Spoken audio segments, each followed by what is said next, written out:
ময়মনসিংহের হালুয়াঘাট উপজেলার আলোচিত কন্টেন্ট ক্রিয়েটর ইসমাইল হোসেনকে ধর্ষণ মামলায় কারাগারে পাঠিয়েছেন আদালত। বুধবার বিকেল 5টার দিকে ময়মনসিংহের চিফ জুডিশিয়াল ম্যাজিস্ট্রেট 5 নম্বর আমলি আদালতের বিজ্ঞ বিচারক তনয় সাহা তাকে কারাগারে পাঠানোর নির্দেশ দেন।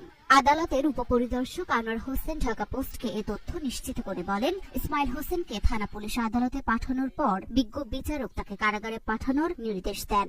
এর আগে সকালে ভুক্তভোগী কিশোরীর মা বাদী হয়ে ইসমাইলকে একমাত্র আসামি করে হালুয়াঘাট থানায় ধর্ষণ মামলা করেন। তুমি আমার লগে খারাপ কাজ করো, তুমি আমার বিয়া করো না কে? বিয়া করো না, বিয়া করতা কইছে রে, কই তুই কামলা ছিলাম তোর বিয়া করবাম, তোর কামলা ছিলাম বিয়া করবাম এনে কই হায়রা হুমকি দিচ্ছে, হুমকি দিয়ে হায়রা সেরিয়ে মারধর করে আমার বাইক পাঠাই দিছে। শনিবার দিন গে রাত্রে মনে করুন যে আমি কাজ কামে গেছি গা, আইসি আয়া দি মেয়ে কান্দাছে, কান্দার পরে দেখার আমি কই কিরে কি হয়েছে কান্দাস কে? কই ইসমাইল আয়া হায়রা